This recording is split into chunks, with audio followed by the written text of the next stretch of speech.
이승만 TV 시청자 여러분 안녕하십니까? 동국대학교 경제학과 김낙연 교수입니다. 위기 한국의 근원 반일 종족주의 강의입니다. 오늘 강의는 일본의 식민지 지배 방식에 관한 것입니다. 한국사 교과서에서 일제 시기를 어떻게 다루었는지를 보면 민족운동의 전개를 서술하는데 대부분의 지면을 쓰고 있습니다. 식민 통치와 경제에 관해서는 일제의 식민 통치와 경제 수탈이라는 장을 두어 다루고 있는데 모든 곳에서 수탈이 자행된 것으로 서술하고 있습니다. 예를 들면 일제는 토지자 사업을 통해서 조선인의 토지를 수탈했고 산미증식 계획을 추진해서 쌀도 수탈해 갔다고 합니다. 그 외에 조선 회사령을 시행해서 조선인 민족 자본이 성장하지 못하도록 억압했다는 것도 강조하고 있습니다. 심지어 우리나라 국사학계를 대표하는 학회 회장까지 지낸 한 연구자는 이 시기에 조선으로부터 유출되거나 수탈된 자금의 규모가 GDP의 80%가 넘었다고 하는 어처구니 없는 주장까지도 하고 있습니다. 만약 그랬다면 조선 경제는 형편없이 쪼그라들었을 것은 물론 조선인의 생존 자체가 불가능했겠죠. 이러한 주장들에 대해서는 이 시기 조선인의 사망률이 크게 하락해서 평균 수명도 늘었고 조선인 인구도 크게 늘어났다는 사실을 상기하는 것만으로도 의문이 제기될 수 있습니다. 이러한 교과서의 서술이나 그로부터 형성된 사회 통념은 대부분 사실에 의거하지 않은 허구입니다. 잘못된 인식의 뿌리를 찾아 들어가 보면 일제의 식민 지배가 어떤 방식으로 이루어졌는지를 제대로 이해하지 못한 데에 기인한 것이 아닌가 생각합니다. 그래서 여기서는 일제가 식민지 조선을 어떻게 지배하려고 했고 식민지 경제에 실제로 어떠한 변화가 나타났으며 그에 비추어 우리들의 통념에 어떤 허점이 있는지를 간단히 살펴보기로 하겠습니다. 일본의 식민 지배는 동아주의를 추구했습니다. 그것은 식민지에 일본의 제도를 이식하고 가능한 한 두 지역을 동질화해서 결국에는 일본의 한 지방으로 편입하고자 한 것입니다. 조선을 완전하고 영구하게 일본의 일부로 만들려고 했던 것이죠. 이러한 방침을 일본 열도의 서쪽에 있는 두 섬의 이름을 따서 당시 조선의 시코쿠 큐슈하라고 표현하기도 합니다. 정치면에서 보면 조선인의 정치적 권리가 인정되지 않았고 조선인에 대한 억압과 차별이 지속되었기 때문에 이러한 동아주의는 식민지 지배를 합리화하는 구호에 불과했습니다. 그렇지만 경제면에서 보면 일본의 제도가 거의 그대로 조선에 이식되어 지역통합, 영어로는 리저널 인테그레이션 이렇게 얘기합니다만 지역 통합이 이루어진 단계로까지 나아갔다고 할 수 있습니다. 그 내용을 간단히 살펴보겠습니다. 첫째, 화폐가 통합되었습니다. 조선의 화폐 제도는 조선은행권을 일본은행권과 1대1로 교환할 수 있도록 운영되었습니다. 두 화폐의 가치가 벌어지지 않도록 조선은행권을 함부로 발행할 수 없게 되었는데 그것은 조선의 물가 안정에 기여했다고 할 수 있습니다. 그 대신에 조선이 재량적으로 통화 공급을 조정하는 그러한 금융정책은 쓸 수 없다는 제약이 생겼습니다. 둘째, 시장이 통합되었습니다. 조선과 일본 간에는 거의 모든 관세가 폐지되었습니다. 몇 개의 품목을 예외로 두었지만 그것도 점차 폐지되었습니다. 그리고 조선과 일본 이외 지역 간의 무역에는 일본의 관세율이 그대로 적용되었습니다. 그 결과 조선과 일본의 시장은 완전히 통합되었다고 할 수 있습니다. 셋째, 일본의 법 제도가 조선에 이식되었습니다. 일본에 시행되는 법령이 모두 조선에 시행된 것은 아니고 선별해서 시행되었습니다. 예컨대 대표적인 법령으로 1912년에 시행된 조선 민사령을 들 수 있습니다. 그에 따르면 일부의 예외 조항을 두면서도 일본의 민법, 상법, 또 각 시행령, 민사소송법 등 23개의 법률을 조선에 그대로 적용하는 것으로 되어 있습니다. 만약 해당 법령이 일본에서 개정되면 그 개정된 내용도 자동으로 조선에 확대 적용됩니다. 이를 통해 경제활동은 일본이나 조선인의 어느 쪽에서 하든 간에 차이가 없도록 두 지역의 법적 환경을 접근시킨 것입니다. 다른 한편 조선인의 정치적 권리에 관련된 것으로서는 중요한 선거법을 들 수 있는데 그것은 조선에 시행하지 않았습니다. 이렇게 보면 일본의 동아주의는 정치적 권리를 억압하면서 경제면에서는 동아를 지향하는 편의주의적인 접근을 했다고 할 수 있습니다. 이러한 지역 통합은 일본 제국 전체로 확대되었는데 현재의 유럽연합인 EU와 닮아 있기 때문에 그것과 비교해 볼 수 있습니다.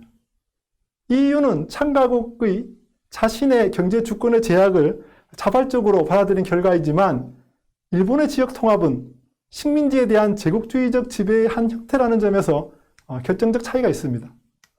그렇지만 경제적으로 보면 영내의 각 지역이 완전히 개방되어 상품과 자본과 노동이 보다 자유롭게 이동할 수 있게 되었다고 할 수 있습니다. 그 결과 영내의 경제 변화가 급속히 촉진된다는 점에서는 EU와 동일한 효과를 갖게 되었다고 할 수 있습니다. 이러한 제도적인 환경 속에서 식민지 조선 경제는 큰 변화를 겪게 됩니다. 장기 통계를 추계한 최근의 연구 성과에 의해서 몇 가지 그래프를 가지고 설명하고자 합니다. 해방 전에 나타난 변화를 해방 후와 비교해서 어느 정도인지를 가늠할 수 있도록 지난 100년간의 추이를 제시했습니다. 첫째, 그림 1은 수출과 수입이 국민 총소득, GNI라고 합니다만 국민 총소득 대비로 어느 수준인지를 보여줍니다. 수출 또는 수입의 의존도를 나타내는 지표라고 할 수 있겠지요. 그에 따르면 일제시대에 10%에서 30% 정도로 빠르게 높아진 것을 알 수 있습니다. 이것은 해방 후의 수출 의존도의 상승에 맞먹는 속도였습니다. 해방 후는 공산품의 수출이 고도 성장을 견인하는 역할을 하였음은 잘 알려져 있습니다. 해방 전은 농산물 수출의 비중이 높다는 차이는 있지만 수출의 주도로 경제 성장이 이루어졌다는 패턴은 해방 후와 다르지 않았습니다. 둘째, 그림 2는 산업구조의 장기적인 변화를 보여줍니다. 해방 전의 농림수산업의 비중이 70%에서 40% 정도로까지 하락한 반면 광공업이나 서비스업, 전기 및 건설업 등의 다른 산업의 비중은 빠르게 높아졌음을 알 수 있습니다. 이러한 추이는 해방 전후의 혼란기에 다소 역전되기도 했지만 현재까지 이어지고 있는 것을 볼 수 있습니다. 그런데 이러한 산업구조의 변화는 교과서에서 상정하고 있듯이 조선인과는 무관한 것이었을까요? 그림 3은 조선인과 일본인 회사의 공장이 얼마나 늘어났는지를 보여줍니다. 공장은 파란색, 회사는 표식이 있는 분홍색으로 나타냈고 조선인은 실선, 일본인은 점선으로 표시하였습니다. 먼저 공장 수의 추이를 보면 합병 초기에 조선인 공장 수는 보잘것이 없었고 1920년대까지는 일본인 공장 수에 미치지 못했지만 그 후 급증해서 일본인 공장 수를 능가하는 것을 알 수 있습니다. 그래프에서 28년 9년에 공장 수가 하락한 것으로 나와 있는데 그것은 공장의 정의가 좁게 변경되었기 때문이고 증가 추세는 변함이 없었습니다. 회사의 경우는 일본인의 위에 있는 구도가 바뀌진 않았지만 조선인 회사 수도 빠르게 늘어나서 일본인과의 격차를 좁히고 있음을 알 수 있습니다.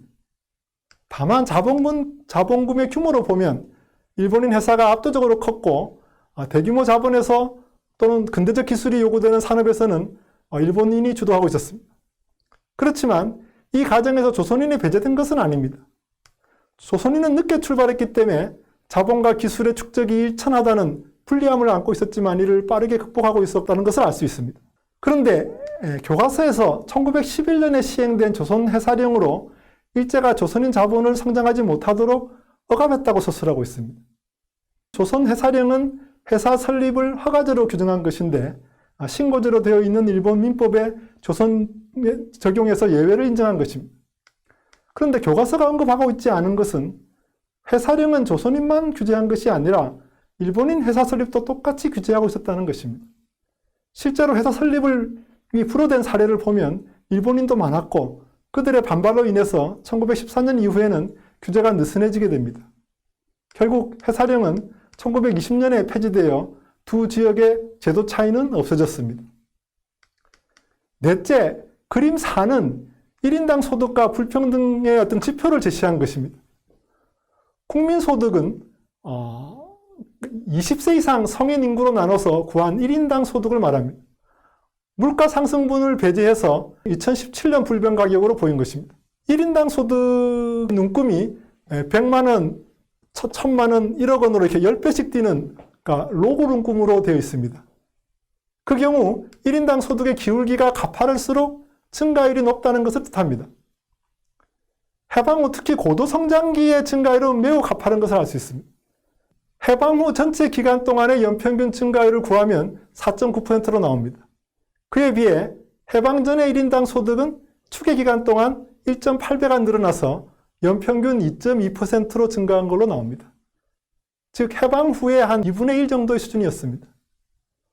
이들 소득에는 조선에 거주하고 있는 일본의 소득도 포함되어 있습니다. 자료의 제약 때문에 이 소득을 민족별로 나누기는 어렵습니다.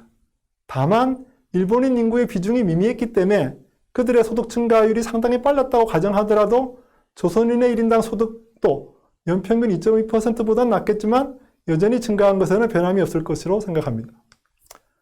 한편 소득 불평등의 지표로는 성인 인구의 상위 1%가 차지하는 소득 비중을 제시했습니다. 데이터의 부족으로 여러 가지 공백으로 남겨진 시기가 있지만 개략적인 추이는 볼 수 있습니다. 이 지표는 네모로 표시되어 있는데 오른쪽 눈금을 보시면 됩니다. 그에 따르면 해방 전은 상위 1%가 전체 소득의 20% 정도로 전후를 차지할 정도로 불평등이 매우 컸음을 알 수 있습니다. 해방 후에는 7%로 급락했다가 최근 다시 상승해서 한 12% 정도 수준으로 높아졌습니다. 해방 전에 비해 해방 후에 불평등이 크게 하락하였는데 그 원인으로서는 소득이 높았던 일본인이 모두 철수하였고 농지개혁으로 인해서 지주계급이 몰락한 것을 들 수 있습니다. 요약해보면 해방 전의 조선 경제는 일본을 중심으로 하는 지역통합체제에 편입되어 있었고 그로 인해 영내 무역이 활성화되었고 산업구조도 빠르게 변하고 있었습니다. 이 과정은 당초 자본과 기술에서 앞선 일본인이 주도하고 있었지만 조선인이 배제된 것은 아니고 조선인 공장과 회사도 빠르게 성장하고 있었음을 알 수 있습니다. 해방 후와 비교할 때 일본인과 조선인 간 또는 조선인 내부에서도 지주와 소작인 간의 불평등이 매우 높은 사회였고 경제 성장률 또한 해방 후에 2분의 1 속도로 느렸기 때문에 그 성장의 효과가 저변에까지 두루 미치지는 못했다고 할 수 있습니다. 이제 마무리를 하겠습니다. 일본은 구 한국 정부의 주권을 강제로 빼앗아 식민지로 지배했습니다. 한나라의 주권을 문자 그대로 강탈했다고 할 수 있죠. 일제는 바로 이 점에서 비판과 책임을 면할 수 없다고 생각합니다.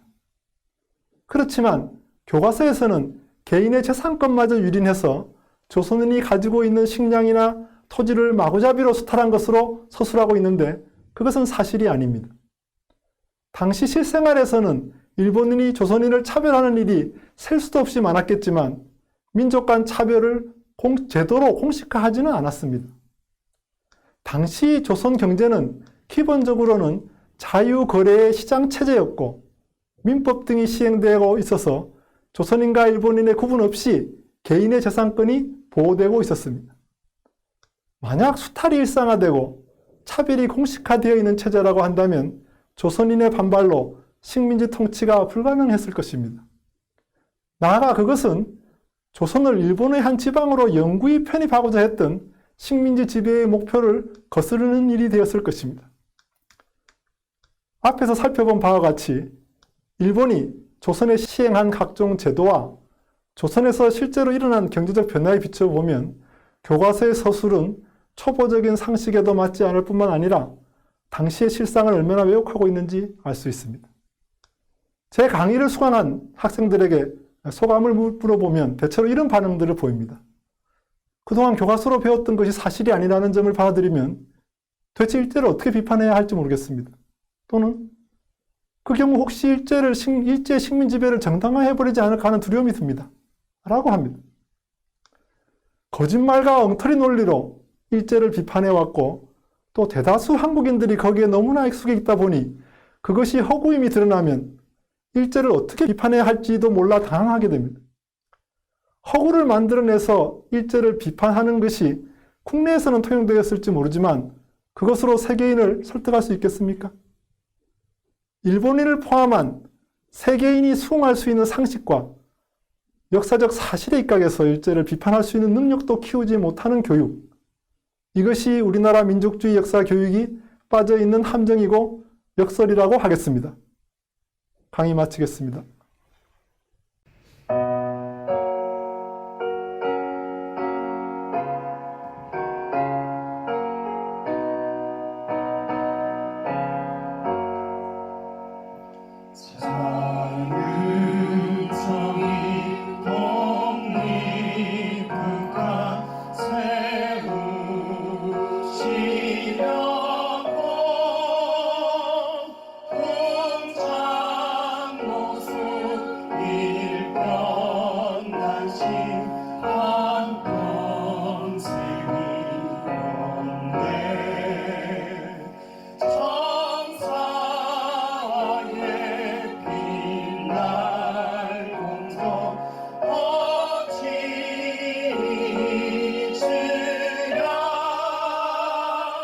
소